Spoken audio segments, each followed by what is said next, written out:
My full name is Robert Lynn Cossitt. I go by Bob. I was born in Ripley, Mississippi, March 8th, 1944.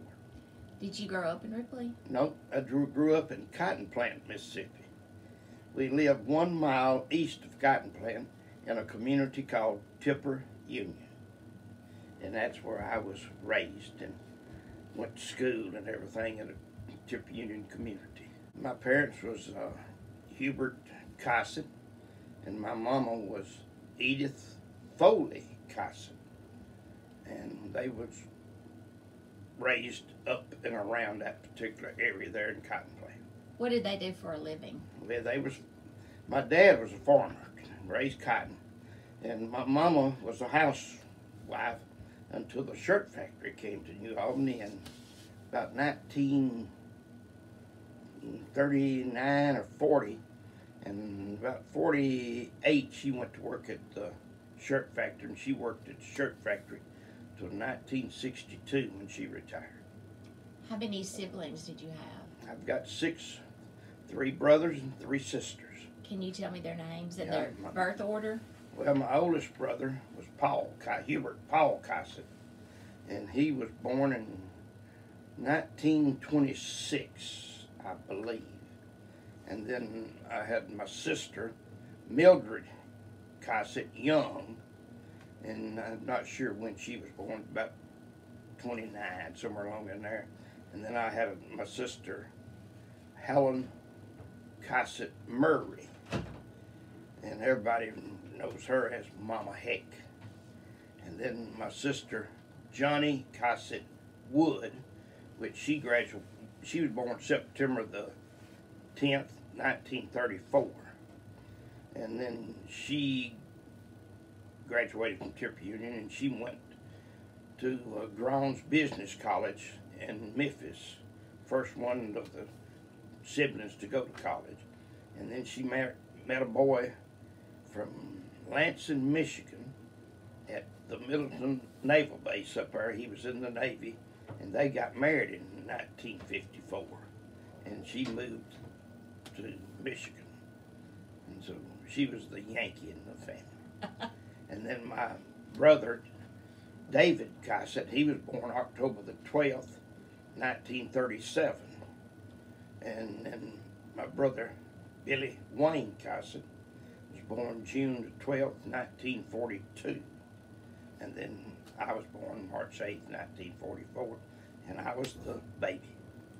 Okay. And it's only 2 of us left now, and that's my sister, Johnny Cossitt Wood, and she's moved back to New Albany now. Moved back this past April, and then of course, I'm still here. Okay. What year did you graduate from high school? In 1961, we had consolidation, and they consolidated, and I finished my 11th grade year at Tipper Union, and they consolidated, and I lived in Tipper County, and the school was in Union County, and I had to go to Ripley, and I finished at Ripley my senior year in 1962. Okay. So, what is your earliest memory from your childhood? When I was about 5 years old, I remember, my dad was the janitor at high school at Tipper Union. And I tell everybody, I was 5 years old, I had a BB gun. And I would get up, everybody had gone. My brothers and sisters had gone to school, my dad had gone to school, my mom had gone to work. And my sister, Helen, lived about 300 or 400 yards down the road from us. And I'd get up and dress myself, and I would go to her house, and she'd fix my breakfast, and then I got my BB gun, and I was outside strolling around. And then in the afternoon, she'd tell me it's time to go home, and I'd go back up the road. Of course, we didn't have no cars back then, and it was very simple for me just to walk on the side of the road and go back home. this would be, your parents would have been working They while was she was all keeping you. working, yes, ma'am. And you were the baby. I was the baby. What was the age difference between the oldest child and you? 18 years. Okay. I never remember my oldest brother and my oldest sister ever being at home. So it was just 5 of us at home that I can remember, you know.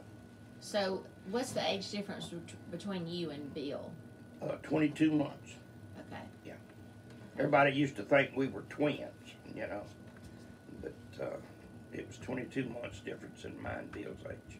Were there other families who lived close by, or were your family members your playmates? My playmate was my best friend all the way through. Started first grade with him, that Larry Gatlock. And we went to, and of course our senior year he went to New Albany, and I went to Ripley. And of course my high school sweetheart was Paulette Whiteside, and that's who I married in 1963. Okay. So, I guess you must have lived really close on the line right there. If it was a call between if you went Union or Tiller. I used to tell my children when they were growing up, I said, y'all are lucky. The bus comes by your house, picks you up, carries you to school. Picks you up at school and brings you home. I walked every day. And my kids would ask, my wife said, did Daddy have to walk to school? And she'd say, yes, he did. But we never did tell him I only lived 400 yards from the school.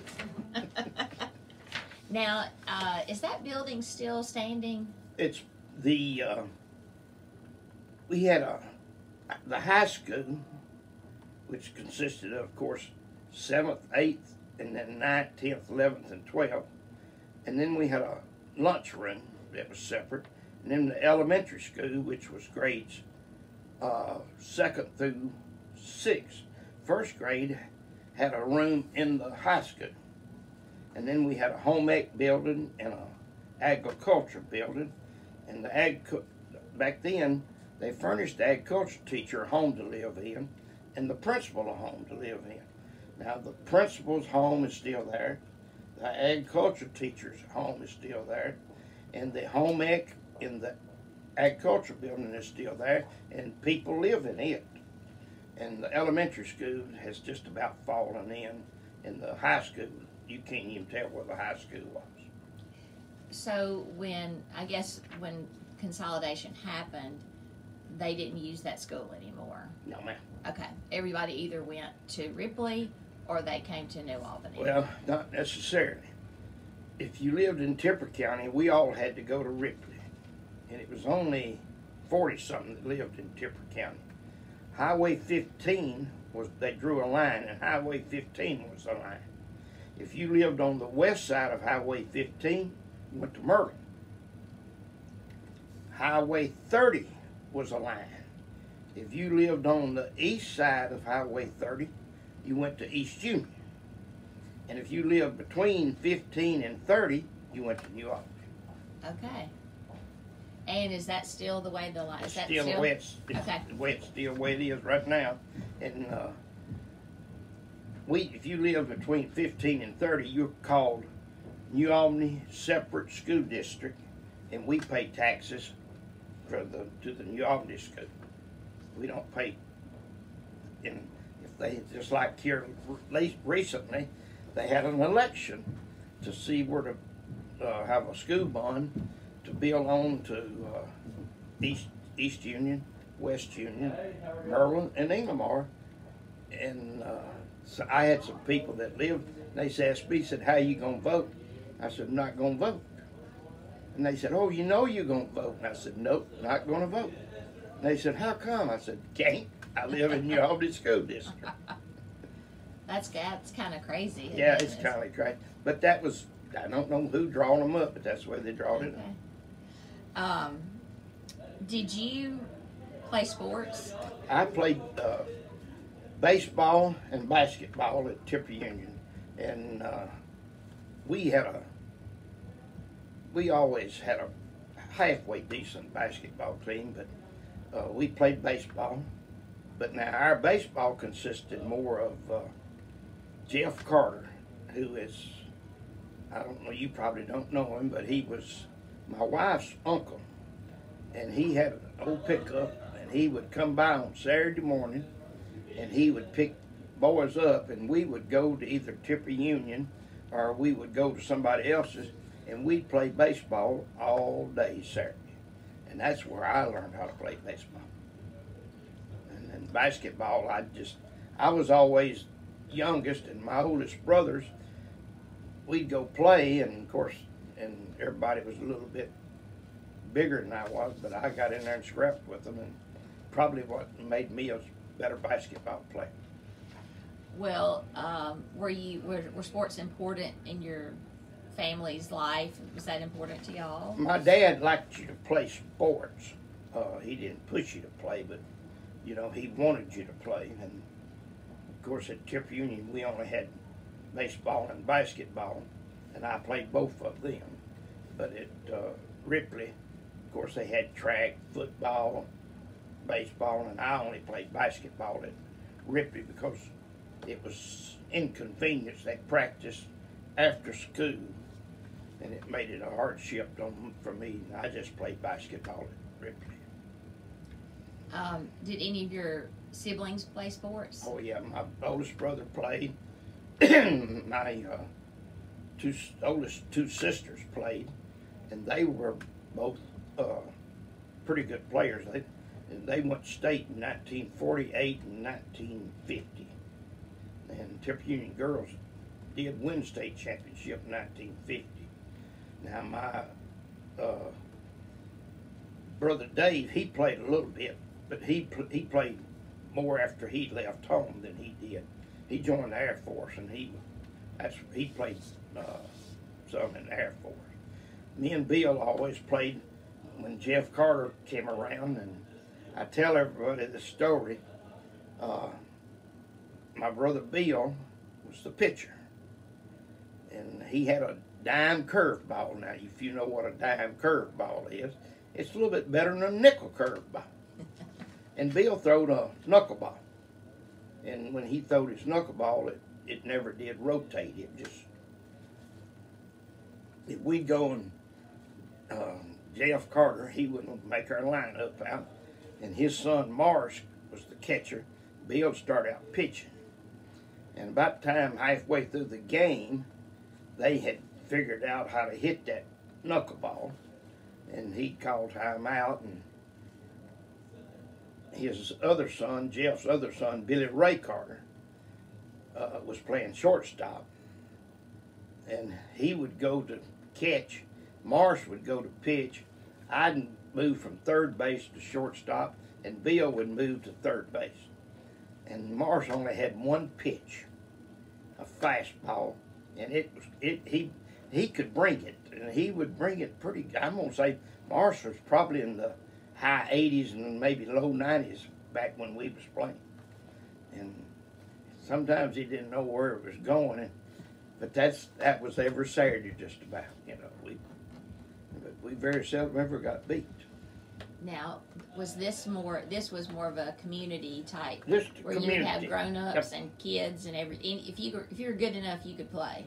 If you were good enough, you could play. I have a nephew who plays now on this team, and we was talking one day. Jeff's son Morris and I was talking, and my nephew asked me. He said, "Could I play at Tipper Union?" And I said, "You could have played at Tipper Union." And you had to be pretty fair ball player to play at Tipper Union. Did y'all have a field there, or were you just we had a baseball field.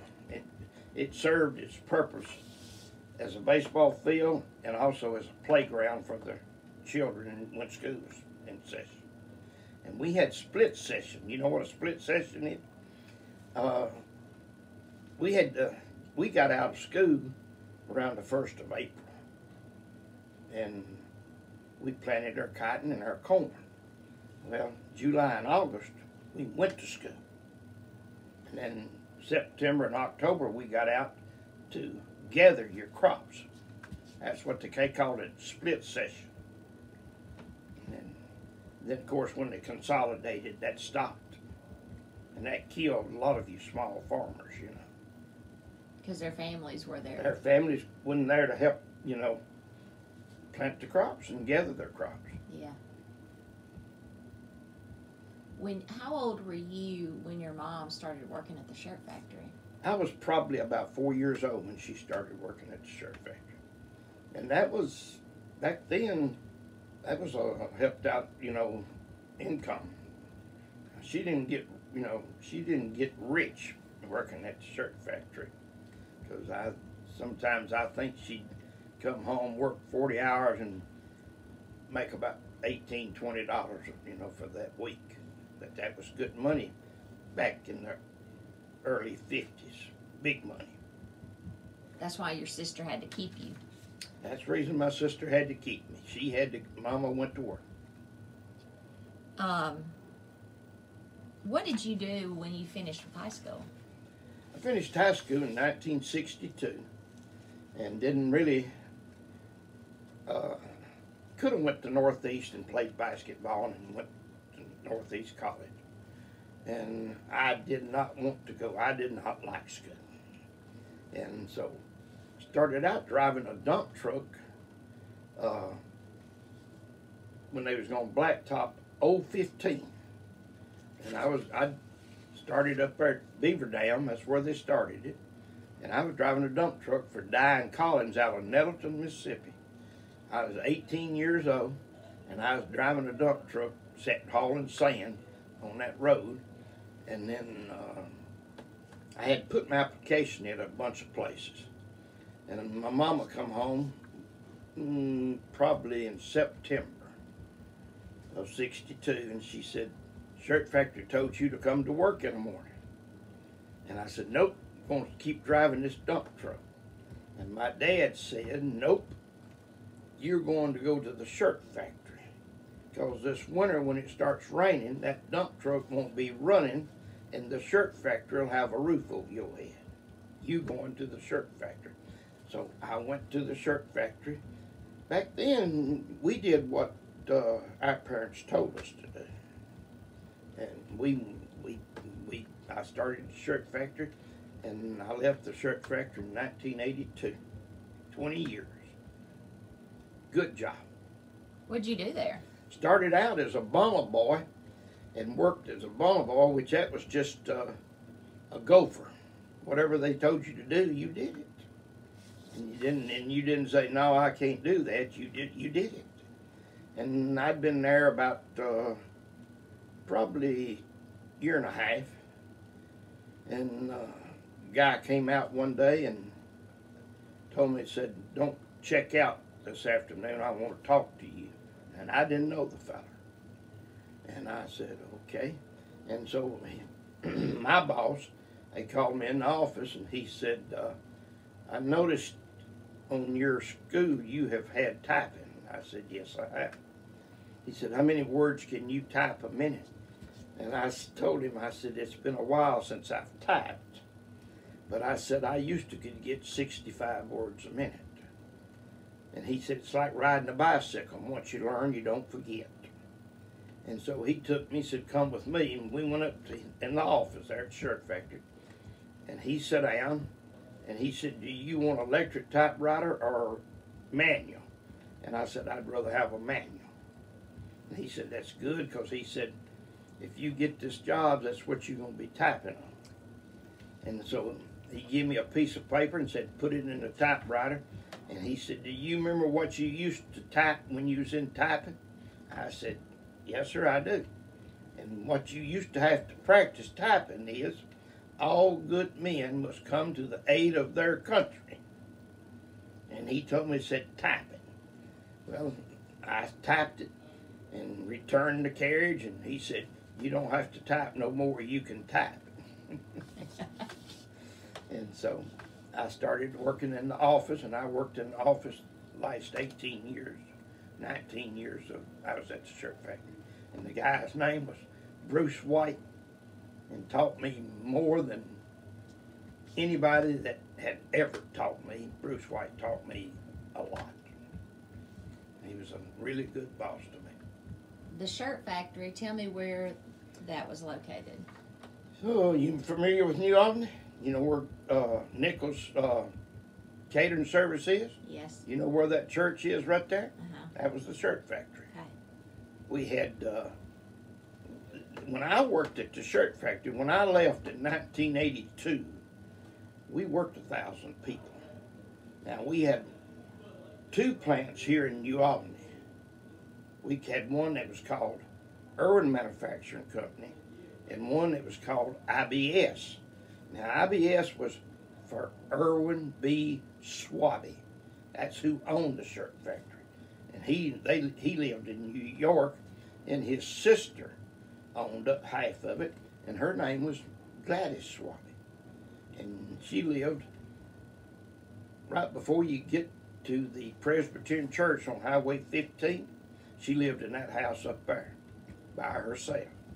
And her brother, when he came down from New York, he stayed with her. But now, when he died probably 65, somewhere along in there. And then she had a maid that come down and stayed with her 24/7. So she came down here just to run this factory? Well, she moved down here a good while before, you know, just to get out of New York, I think. But now she was a character, and she got me one day up there at the office and asked me if I could drive a tractor, and I said, yes, ma'am, I can.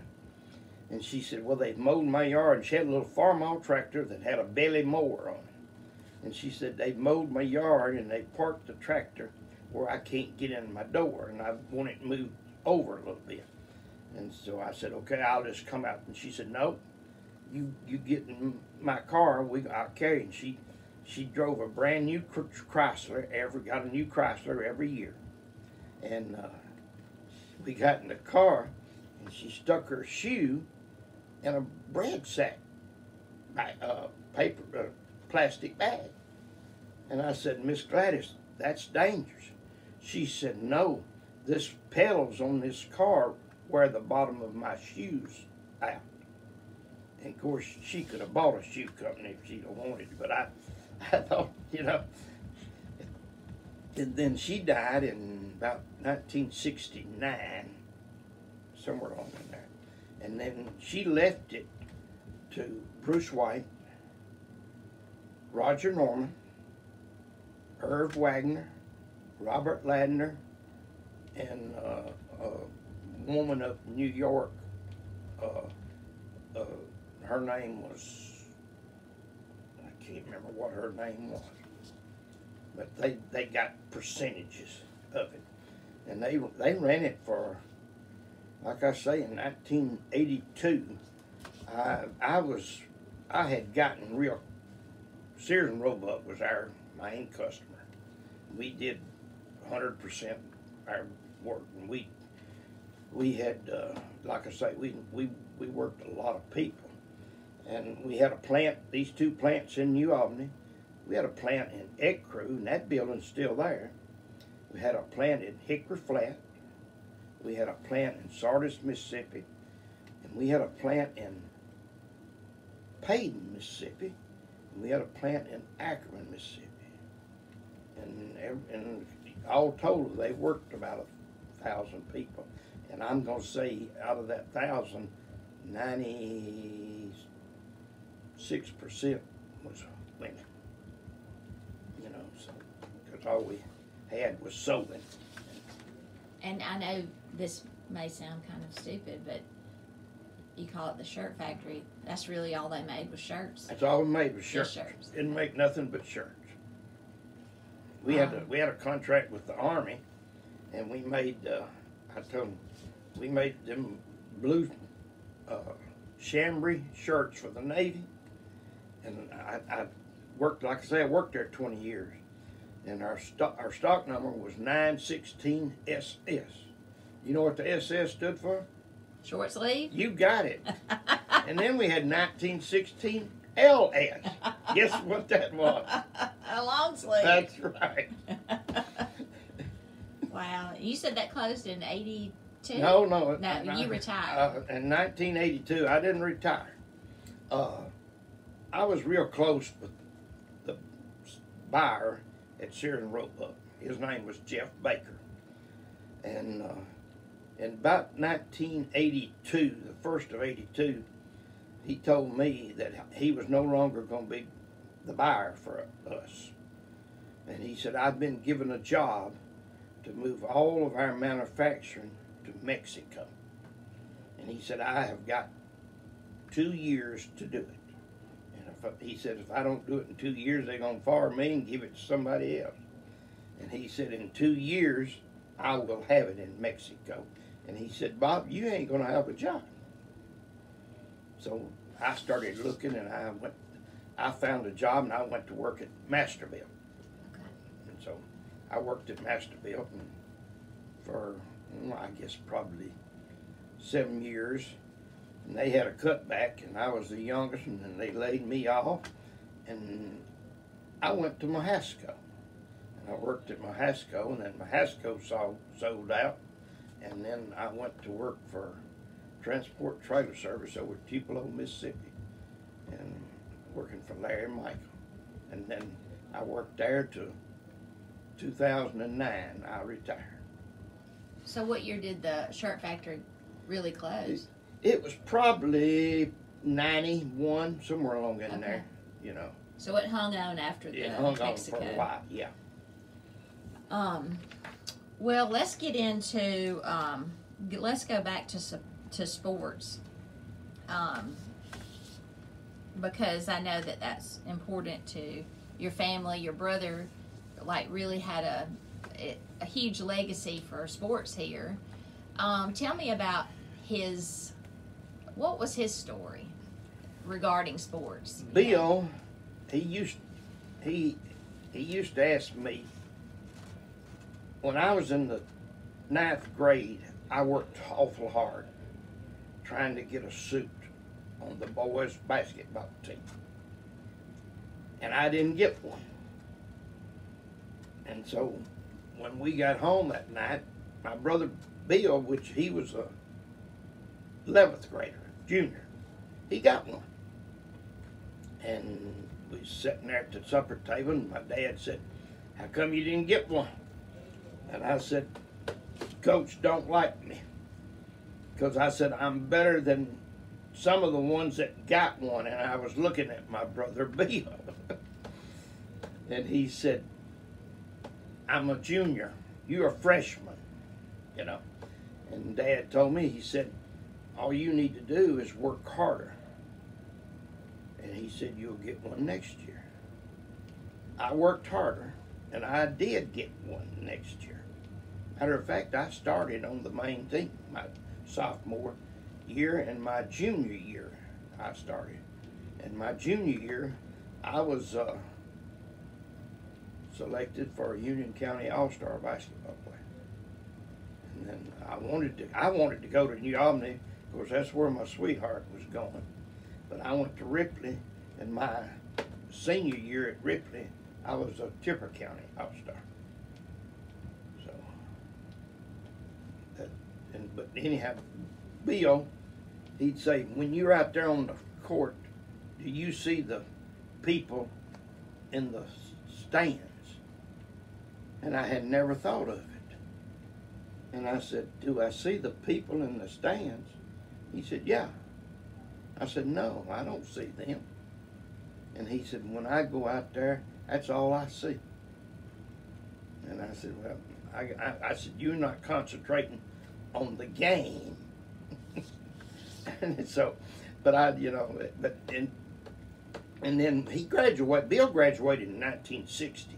He graduated at Tipper Union. And my sister that married the Yankee, they lived in Ottumwa, Iowa. And she told him if he'd come up there and work for the summer, that he could make some good money, which they did. They paid a lot better than we did down here. So he went up there to live with her for the summer of 1960, and the summer turned out to be 2 years. and before he came back, and she tells us now that she told him that she was expecting and she was going to have his bedroom. And that he was going to have to either go home or find him a place to live. And so he came home, and he went to Northeast. And he got involved in their baseball program up there, because he played baseball, but he didn't play baseball up there, but he was manager or something. And he, you know, and then when he left, when he graduated from Northeast, he went to work for Pfeiffer Furniture Company here in New Albany, which is now Union Appliance. They bought it from the Pfeiffers, and he was working for the Pfeiffers. And like I say, it was probably 63 or 64, 63, I guess. He started doing broadcasting of the New Albany football games on Friday night. Bill Ward was the coach here, and I think they went undefeated about 2 or 3 years when Ward was coaching.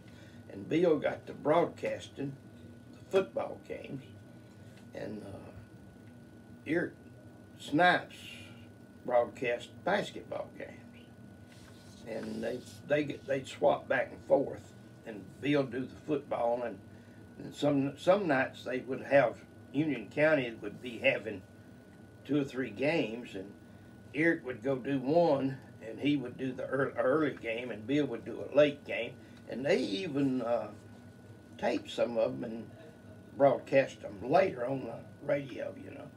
And his people got where, man, they wait for that Friday night football game, and Bill was the voice of the New Albany Bulldogs.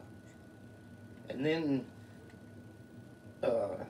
it got to be bigger, and he got to broadcasting out in the county, and it was amazing how you could do that.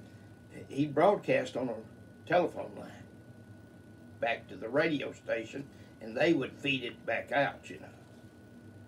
And so that's the way he did it. And then he saw that he could make a little bit more money, and the radio station told him, you sell the ads, you know, you get a commission, and we'll pay you to broadcast. And Bill went to broadcasting a lot of ball games. And the people in the county was, especially in the city of New Albany and Merlin, and, you know, and they would, you know, didn't cost much to broadcast back then, you know, in the early 60s.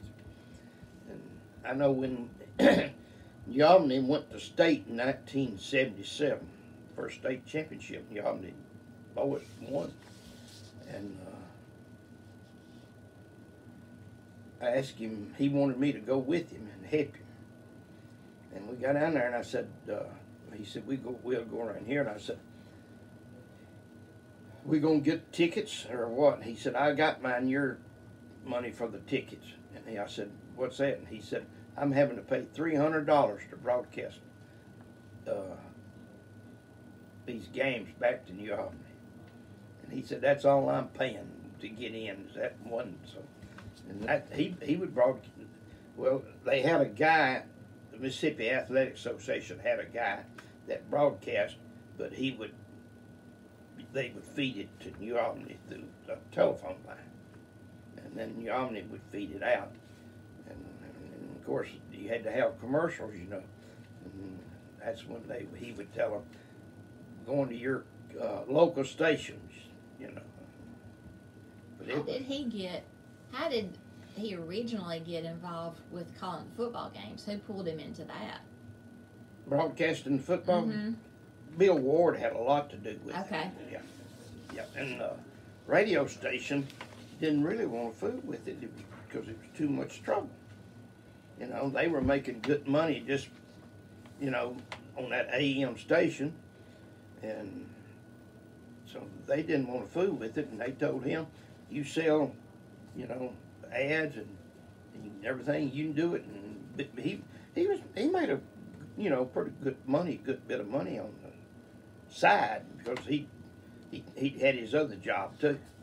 Well, but what was it about your brother that made Bill Ward think he would be good at that? Bill always had a gab for talking, you know, and he, you know, he just, like I say, he just loved it, and he was good at it. Bill was real, and then him and Bill Rutledge bought that radio station, and you know, they ran it, and then Bill got an opportunity to go to Boonville. Bill Ward was athletic director at Boonville, and he wanted him to come up there and broadcast all of basketball, football, and baseball games. And so that's when he went to Boonville and did that at WBPI, I think is what their radio station is up there. And he did that for a long time. I mean, a long time. And then he came to Tupelo because he was getting a little bit older, and he wanted to be with his, you know, where his girls was. And so they had a guy that was broadcasting Tupelo football game. Bill went to work for Clear Channel, which they own about 7 or 8 radio stations in Tupelo. And one of the major owners of Clear Channel was Thad Cochran. And he went to work for Clear Channel. And after he had, when he got over there, he was going to broadcast the football games for Tupelo. And this other guy had been broadcasting, you know. And they said, some of the sponsors says, if Bill Cossitt broadcast, I'll sponsor. If he don't broadcast, I won't sponsor. And so they let Bill broadcast the football game. And then after he did that, on Thursday afternoons, from about 3 o'clock to 6 o'clock, they called it happy hour from Jefferson Place. And Jefferson Place has burnt since then. And him and Jack Crystal, you know who Jack Crystal was? He was the voice of the Mississippi State Bulldogs. And they had a show called Happy Hour with Bill and Jack. And they did that for, Lord have mercy, a long time. And like I say, Bill was just good. And Bill was real good about handling people. You know, he would get people talk back in the early years of Little League. Of course, everybody had to have a uniform. They wore a T-shirt and a cap. And the sponsors had to buy the T-shirts and the cap. And Bill would go around and he'd say, "I want you to sponsor this team." And they'd say, "Okay." But now they broadcast a few Little League ball games, but not many. Was it, you know, when you say that there were people in Tupelo who said they would sponsor or they would buy us if he broadcast? He was the broadcaster. What was it about his broadcast that made him so appealing? He used to tell me there was 3 things that people wanted to know. They wanted to know what the score was, they wanted to know where the ball was, and they wanted to know how much time was left in the quarter. And he said, other than that, you know, now he was pretty good about if one of his sponsors had a child or a grandchild playing, he was pretty good about giving them recognition when they was in the game. So that helped. That helped. Well, so do you think that he and Jack Crystal fed off of each other well? They was best friends. Jack had to take dialysis, and Bill carried him every day, or you know, get his whenever he had to go. Bill carried him until he died. And Bill died this year. He died September the 21st.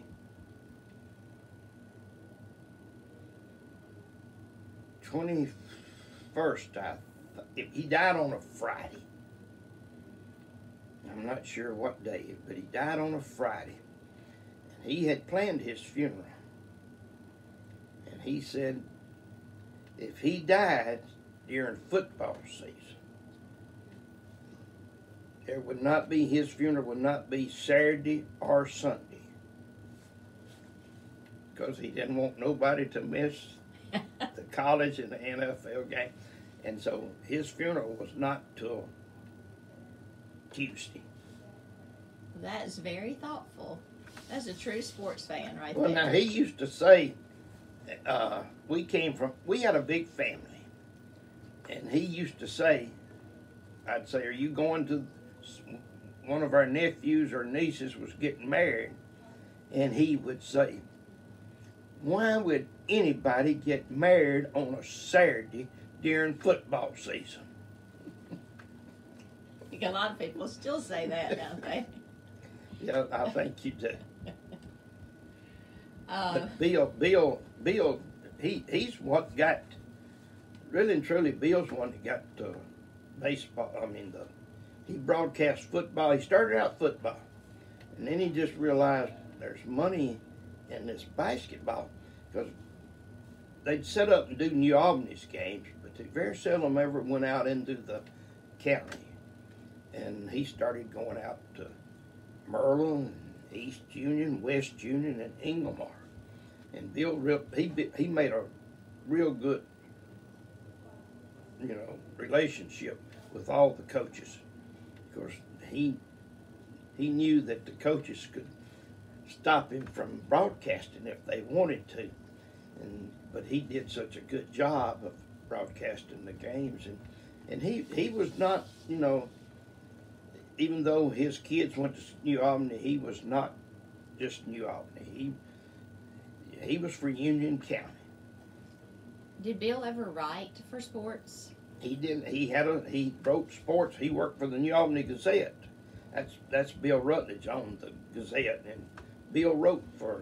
He had an article every week in the Gazette called "Speaking Sports with Bill Cossitt," and he wrote an article every week. Tell me about that article he would write. Well, it was about what was happening in Union County. That's all he wrote about, was what was happening in Union County, basketball or football or baseball, And if there was an exceptional player, there's been a bunch of good basketball players that has come through Union County, like I don't know, Elvis Thomas was a good basketball player. John Stroud was a good basketball player. And let's see, Ronnie Barton. And you probably don't remember Ronnie. He played at Inglemark. And Sonny Faulkner. He used to be the Union County Sheriff. He played at Inglemark. He was a good basketball player. And when I was playing, we had Jerry McGill, played at East Union, and Miles McDonald. Matter of fact, I called a basketball game one night with John Stroud's daddy, Johnny Stroud. So. Well, now when Bill would write these articles for the Gazette, would he ever kind of throw out his prediction of who was going to win? Oh no, he never did. No, he never was bad to predict that so and so was going to win. I'm sure he probably thought it, but he didn't. Bill didn't want nobody mad at him. He wanted to stay on everybody's good side, and so. Now in 1978, Inglemark won the overall Grand Slam in boys basketball, and he broadcast a lot of their games, and he's told me a bunch of times that the Inglemark 78 Inglemark boys basketball team was probably best basketball team he ever saw play. Did he get to broadcast that Grand Slam? He did. He did. Well, like I say, he got the feed off of he but it was broadcast back, and WNAU might still have some tapes out there. I don't know, but they could still have some tapes if they haven't destroyed. So he didn't get to be the voice. He didn't get to be the voice because the Mississippi High School Athletic Association, they had their guy, and you paid them so much money to the Mississippi High School Athletic Association, and they would feed it to your radio station.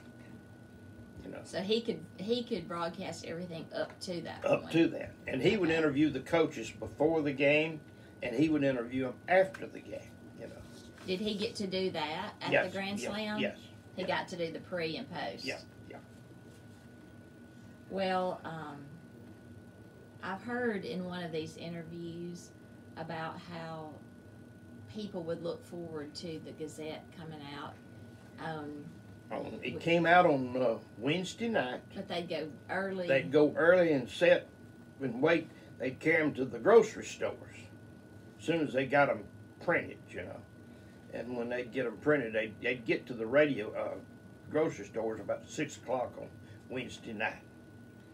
And you either had to go to the grocery store or wait till Thursday morning when they delivered it to you. And so people would go to see what he had written. Yep, about. what he'd written about in his sports column. Now, did he ever, catch any slack about? If he did, I'm not aware of it. Okay. So the 78 Grand Slam, that was probably a huge highlight. Huge highlight for him. Yeah. What were some other local games that were? In 1977, Ben Jones came to New Albany, football coach. And New Albany had won one football game the year before. And Ben Jones took that same just basically nearly the same football team, and won the Little 10, and then you had a Little 10 and a Big 10. And they played, New Albany and Columbus played for the overall championship, and New Albany beat Columbus for the overall. And that the Big team played the Little? Yes. Okay. And that was in 1977 is when Ben Jones came to New Albany, and also when Harvey Childress came to New Albany was 77, and that basketball team had only won one basketball game the year before, and that basketball team won the state championship that year. But now they only went over 500 when they beat Boonville. I believe it was Boonville or Lafayette. I can't remember which one they beat to go to the state tournament that year, and that's when their record. They was one game over 500. But then they went on to Jackson and won state championship. Wow. And then in 1985, that's when New Albany's boys basketball team went undefeated, 36-0. That was, who was that coach then? Harvey Childress. That was, That's when he left and went to Northeast. And Warner Bradford took over New Albany. how long did Bill keep broadcasting? When did he, did he Bill, ever retire? Let's see, this is 2023. Bill retired probably around 2015, probably somewhere along in there. He'd gotten word that it was hard for him to broadcast. He had cancer of the throat, Okay. and so. How old was he when he passed away? 81. Now, did he have a favorite professional sports team? He did. Who was that? Well, now there again, it goes back to 50s when we was at home, our radio wouldn't pick up but one station, KMOX, St. Louis, Missouri, home of the St. Louis Cardinals. And that's he bled and died St. Louis Cardinals. Now that was his. And when he went to work over at Clear Channel, he did a survey over at Tupelo as to who the people would rather hear the baseball games on the radio for, the Atlanta Braves or the St. Louis Cardinals. And he told me that it was 75% wanted to hear the St. Louis Cardinals. And he told me, I said, what would you have done if it had been the Braves? And he said, they was going to get the Cardinals. It was just a survey. Yeah. Did y'all go to games? Oh, yeah. It was four brothers, and we'd go once a year. All four of us would go to St. Louis, and we'd see a Friday night game, a Saturday night game, and a doubleheader on Sunday, and then we would come home and get home about midnight. Now, they don't play doubleheaders anymore, but back then they did. Now, who was the announcer for the Cardinals? Harry Carey and Jack Buck. Pretty big influences for a kid who ended up being a announcer. Yep. Jack Buck was Bill's favorite announcer. And matter of fact, the radio station, St. Louis Cardinals, did not charge the radio stations to broadcast their baseball games. Now, why, I do not know. I guess, they knew it was a rural area, but he didn't have to pay for them radio stations. I mean, for St. Louis KMOX to feed it into his WNAU. And people listened to those Cardinals play. And the Cardinals every year would have their radio people to come up there. And he had asked me, he said, if you'll drive, we can go and you can carry somebody with you. And me and him and Tom Spencer, you don't know Tom Spencer, but Lord have mercy, Tom Spencer, he had more baseball and memorabilia than you ever laid your eyes on. And we'd go up there, and you got to go. St. Louis has a beautiful Hall of Fame. I mean, they're old players, I got to see Stan Musial play. I got to see Bob Gibson play. Tim McCarver. Just Cleet Boyer. And just bukus. Lou Brock. He stole more bases than till Maury Wheels came along and broke his record. But Kurt Flood, Mike Shannon, we'd go up and we would get to go down and meet them. We got our picture made with Jack Buck and Al Roboski. And then we would go to a dinner. And Joe Torre was managing the Cardinals at that particular time. And Joe Torre would come and he'd make a little speech, and you'd go up and they'd autograph anything you wanted to, And so, And that was because of the connection with the radio station. Yeah. Well, did you and Bill ever talk about the change when baseball became broadcast on television? How did that affect the radio broadcast and the popularity of it? Well, did it? When we started getting baseball a lot, when Ted Turner started TBS, Turner Broadcasting, but he only broadcast the Atlanta Braves. The Atlanta Braves, when they first started broadcasting, was not very good. I mean, they spanned the stadium, and they wouldn't have enough as Bill would say, they wouldn't have enough people to put out a good fire. And we still got the Cardinals on KMOX. And unless the Braves was playing the Cardinals, we listened to WNAU and KMOX, you know. But it was just, it just, also, when we were growing up, you saw one baseball game a week. And that was the game of the week on Saturday afternoon. And a lot of times on Saturday afternoon, you raised on a farm, you was not going inside the house and watch TV, especially a baseball game. But Dizzy Dean and Pee Wee Reese was broadcast the game of the week. And Dizzy, he was sort of like me. He didn't speak the best English in the world. You know, I don't know if you've ever seen the movie, The True Story of Dizzy Dean, but you know, some of the teachers union up in St. Louis tried to get him kicked off of because he didn't speak good English. And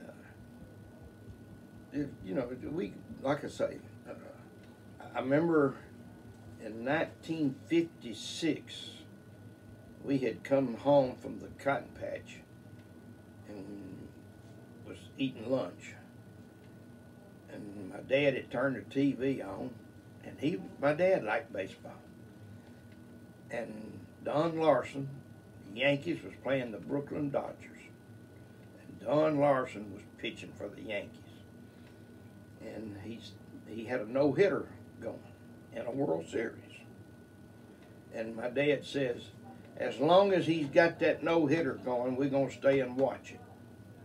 But said once somebody gets a hit off of him, we gone. And Larson pitched the first no-hitter in a World Series and everything. So it was. Y'all got to watch the whole game. Got to watch the whole ball game. Got to see him. Didn't get to see it in person, but we got to see it. You know, and then, of course, I've seen a bunch of baseball games. After, when Eli started playing,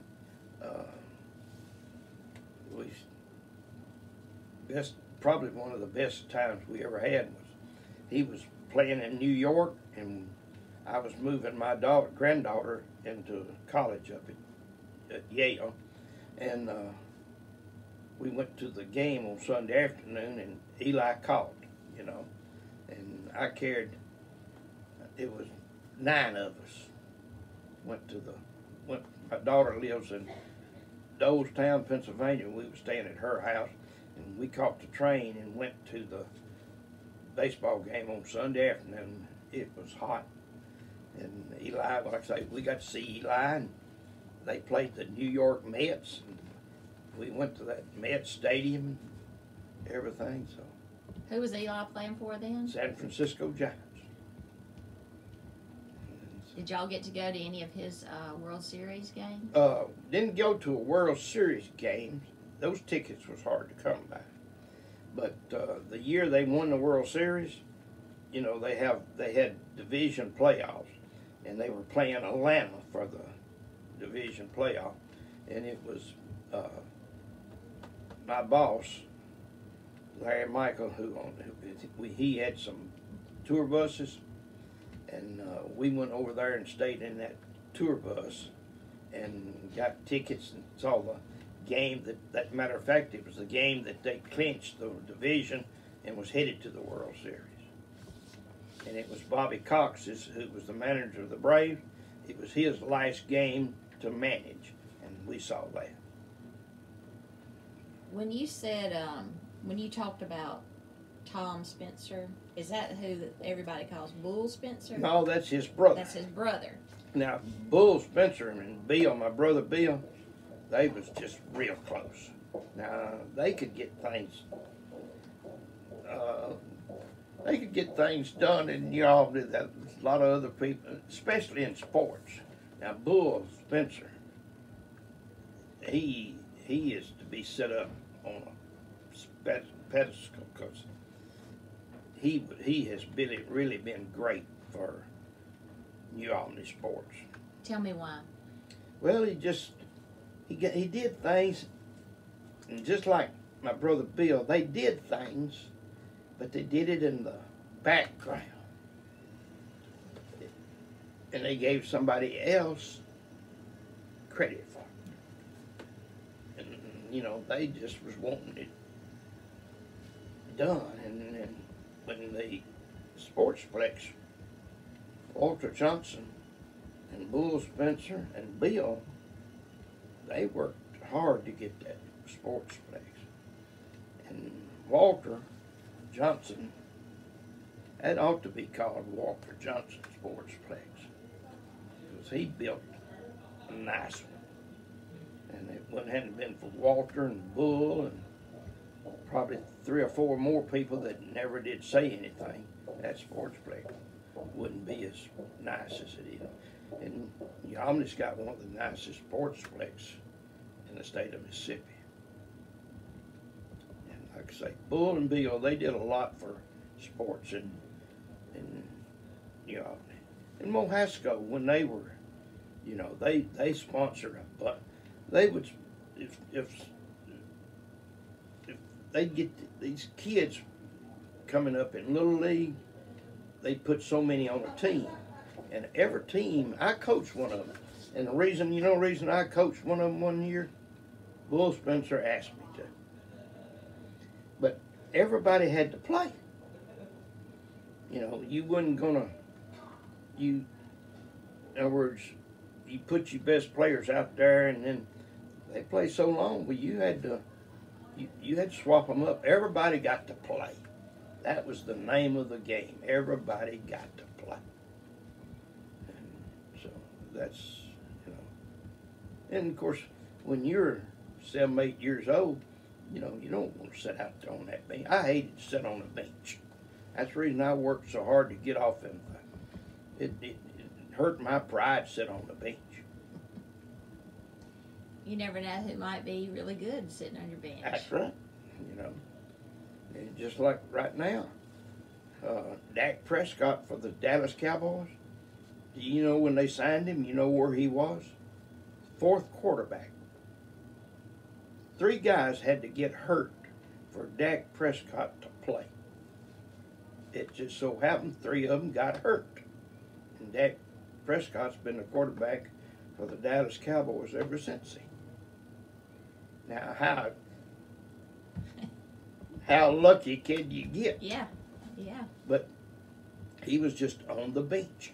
If them guys hadn't have got hurt, Dak Prescott may not even be where he's at now. Right now, he's considered one of the best quarterbacks in the NFL. Which kind of brings me back to the Bill and Jack show. Yeah. How many years did that run? I'm going to say probably 10 years. Bill didn't go to Tupelo till Jack was in his twilight years, And Jack was a unique person, cussed like a sailor. Now, a lot of people, you'd think man be on a radio station and cuss like he cussed. He'd let words out on radio, and never did. Never did. But there were some things you couldn't say on radio. And how they cleaned it up, I don't know. If it'd been me, I'd have believed sometimes it would have come out. But now, like I say, and Jack, he loved his scotch and, he loved that stuff. And Bill did too. Well, that's a sign of a true professional. If you love to cuss and you never let it slip on radio. That's right. That's pretty good. They never. But now him and Jack would have some fun. Now they did. I went to a couple of them. Of course, I was working, and I couldn't take off work. But they had Eli when Eli had won the World Series in 2010, and they had him on there. And you could tell Jack had broadcast Mississippi State's football game. He'd never broadcast the first baseball game in his life, and he didn't know much about baseball. But now Bill had played it, and he knew it, you know. But now Jack say, I don't know much about that, you know. Did you or Bill, did y'all ever get to meet Harry Carey at some of your St. Louis events? Have met Harry Carey, and matter of fact, got to meet his son, Skip, when he was broadcasting for the Braves over there. I'll tell you a story. Tom Spencer and I went to the first World Series game that was played in Atlanta, Georgia, in 1991 or 92. Anyhow, Tom loved baseball. He loved baseball. And we was in our hotel room, and the game was going to start in about 4 hours. And he said, let's go. I said, where are we going? He's going to stadium, baseball. He said, I want to get out there and get there when the players are coming out and get some autographs from them. I said, do you realize we're going to be out there 4 hours? And he said, come on, let's go. So we took off and went to the stadium. We caught a cab because the traffic's so bad. We rode a cab, got in the cab and went to the baseball. And he's standing out there, and I said, we walked, and there'd been some of the players. Greg Maddox came in, and John Smokes, Greg Maddox, Steve Avery, and Tom, what was that left-handed guy's name? Can't think of his name. Had a senior month. Tom Gavin. That was their horses. And he was going to get their stadium. Well, I told him, I said, I'm going around to the section that we're going to sit in, and I'm going to the stadium wasn't open. And they were playing the Toronto Blue Jays. And I went out there, and I just found me a little shady place, and I sat down. And this black guy was inside. He came over, and he said, you got a ticket for the game? And I said, yeah. And he said, would you like to come on in early? And I said, hey, can I? And he said, you can give me $20, I'll let you in now. And I said, I'll be right back. You stay right here. And he said, where are you going? I said, I'm going to get my buddy. So I took off and went back around there where Tom I'd left him. I told him, I said, you want to go get in the stadium? He said, how you going to swing in? I said, this guy told me he'd let us in for $20. So we go back around there, and he's there, and I said, now, how are we going to do this? And he said, yeah, y'all just follow me. I'll be talking and like I'm showing y'all stuff. He said, we're going to go in the men's restroom. And he said, while I'm in the men's restroom, he said, you slip me that $20. I said, okay. So we do this. And then we go out, and we go over, and we sit down in our seats. We are between third base and left field, about 6 rows up. And we're not but about 6 rows from the field. And we're sitting there, and Tom, he caught, they was taking batting practice, Toronto Blue Jays. Man, they had some players that could hit that ball out of the stadium. And they hit them, and he come over there, and he said, I said, what are you doing? He said, give out from chasing foul balls. He said, I got my bag full of baseball. And I said, they're used. And he said, still, they're professional baseballs. And I said, good. Anyhow, we were sitting in these seats, and we watched the ball game. And we were sitting there, and about halfway through the 7th inning, they announced the attendance. Like 40-something thousand, 820, you know. Tom said, well, he punched me, and he said, that's not right. I said, what's not right? He said, that attendance. He said, it's 2 more. See, our tickets never did get punched. He said, it's too short. I said, you're right. So we go to the game, and it's over. They Toronto beats them the first game, and that's only we had tickets for the first game. And we come home. And about 3 months after the World Series is over with, I go in my office out there at Mohasco, and my office and Tom's office right together. And there was a book laying on my desk, the World Series book, pictures. And he said, thumb through it right quick and see if anything you see in there that you like. Well, I thumbed through it. It's about this thick, you know. And I said, Tom, I ain't got time to look through this thing. I said, what am I looking at? And he said, go to page 100. I go to page 100, and there is a complete picture of the stadium that's made from up on the top house somehow or another, and it's in the complete stadium. You can see two people between third base and left field. He said, who do you think them two people are? I said, I know who they are. And I have written that story down, and I put it in my book, and I also put my ticket that was never tore in that book. And one of these days I'll give it to somebody. So the picture was made before the game when nobody was in the stadium. Nobody was in the stadium. They didn't think anybody was in the stadium, but y'all two were. We was in the stadium. That's a great story. Yeah. I wanted to ask you one more thing though. When you were talking about your first job at the shirt factory, you said that your job was called something. Bundle boy. Oh, Bundle boy. Say what are you say? What B-U-N. Okay. D-L-E. Bundle. Bundle. Like, because you could pick up the bundles and. Them women wasn't supposed to pick them up. It's too heavy. Okay. See, it was my job to pick them up and put if they, you know. Okay. And they called them floor ladies. And they had, let's see, 1, 2, they had about 6 floor ladies. And if them women, you know, if they needed something done, them floor ladies would holler, Bob, get your. And them, some women can, I learned a long time ago, some women can cuss just like men. A bundle boy. Yeah, that was my job. That was my title. And that was as low as you could start. And like I say, when I left there, I was I told you about me being good friends with this buyer.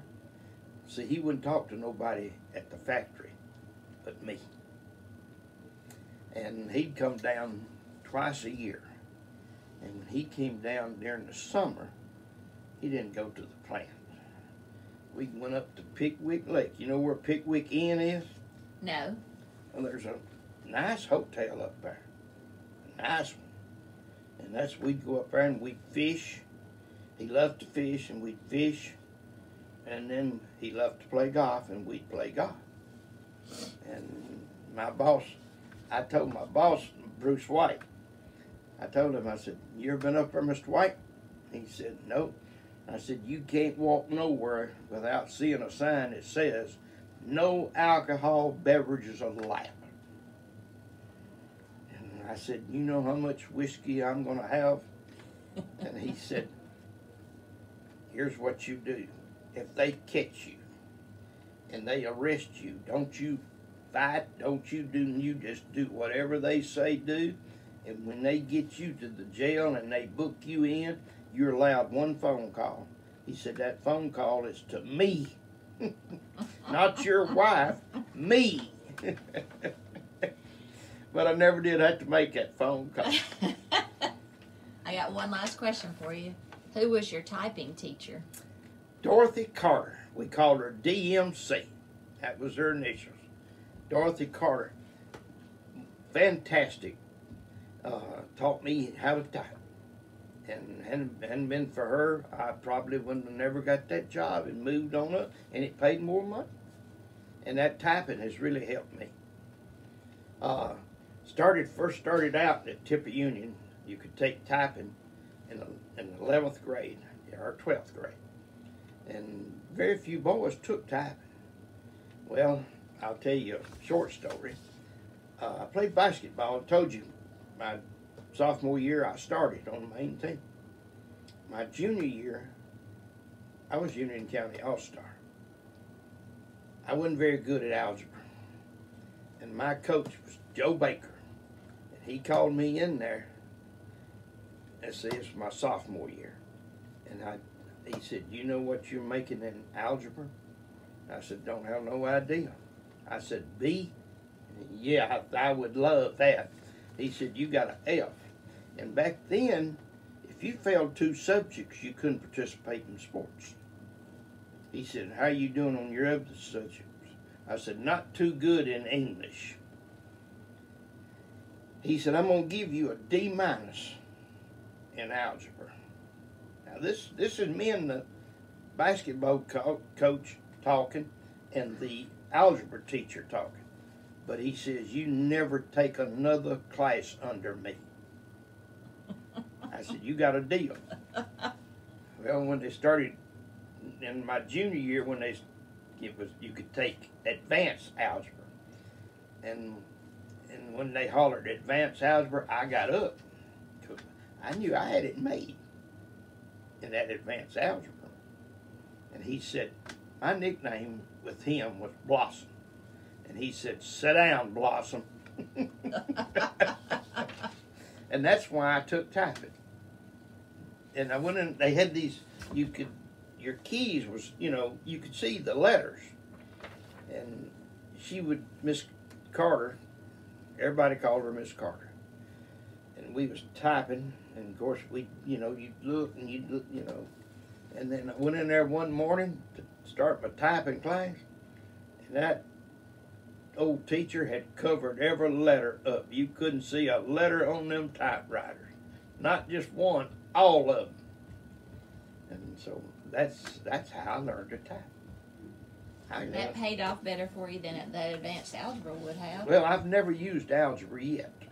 Now, we was in a meeting one time at Mohasco, and they were talking about 2 guys got in an argument. One of them was vice president, and the other one was an assistant.